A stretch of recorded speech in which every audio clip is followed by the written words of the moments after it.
اب قربانی کے بچے کے بارے میں مسئلے ہیں. بعض اوقات ایسا ہوتا ہے کہ ہم جانور خرید کے گھر لے آتے ہیں اور پتہ چلتا ہے کہ جی جانور تو حاملہ ہے، جیسے گائے خرید کے لے آئے، تو اب اس کا کیا کریں؟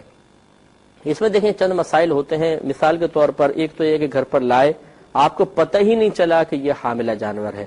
جب آپ نے ذبح کیا، اس کا پیٹ کاٹا تو اندر سے مرا ہوا بچہ نکلا، تو کوئی حرج نہیں ہے، قربانی بالکل ہو گئی، اس مرے ہوئے بچے کو پھینک دیں. دوسرا یہ کہ آپ گھر لے آئے تھے اور آ کے منکشف ہو گیا کہ یہ حاملہ جانور ہے، کوئی بات نہیں، اس کی بھی قربانی ہو سکتی ہے.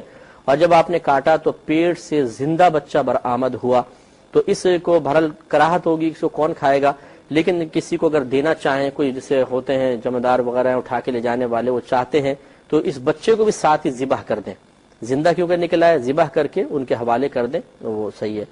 تیسرا یہ ہوتا ہے کہ آپ جانور لے کر آئے اور اس نے قربانی سے پہلے بچہ دے دیا، یعنی ایام قربانی سے پہلے بچہ دے دیا، تو اب یاد رکھیں کہ جب ماں کو ذبح کریں گے تو ساتھ ہی بچے کو بھی ذبح کرنا واجب ہوگا.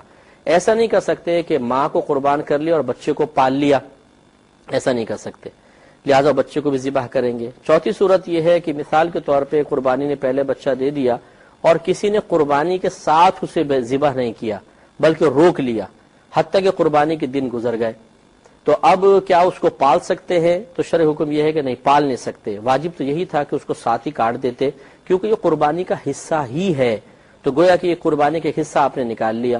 تو لہٰذا اب حکم شرع یہ ہوگا کہ اس جانور کو فوراً بعین ہی ذبح، آپ نے بعین ہی صدقہ کرنا ہوگا، کسی غریب کو دے دیجئے.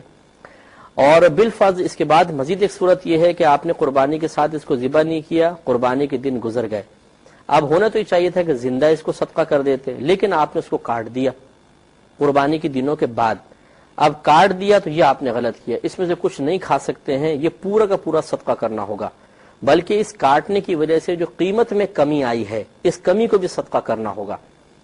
اس کے بعد مزید ایک صورت یہ ہے کہ آپ نے قربانی نے پہلے بچہ دیا، آپ نے نہ کاٹا اور بعد میں بھی وہ زندہ رہا، آپ نے نہ کاٹا نہ اس کو صدقہ کیا، حتیٰ کہ اگلا سال آ گیا اور ایک سال میں وہ جانور اچھا خاصا بڑا ہو گیا، تو کیا اب اس سال اس کو کاٹ سکتے ہیں؟ تو حکم شرع یہی ہے کہ اب اس کو کاٹ سکتے ہی نہیں ہیں، اس کو زندہ ہی صدقہ کرنا ہوگا.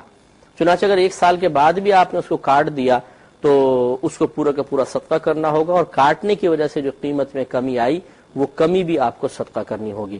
اس کا طریقہ یہ ہوگا قیمت معلوم کرنے کا کہ آپ معلوم کریں زندہ ہو تو کتنی قیمت ہے، اور کسی قصائی سے پوچھیں کہ ذبح شدہ کی کتنی قیمت ہے. جتنا ڈفرینس آئے جانور کے ذبح کے جانور کو صدقہ کرنے کے ساتھ ساتھ اتنا جو فرق آ رہا تھا وہ بھی آپ کو صدقہ کرنا ہوگا.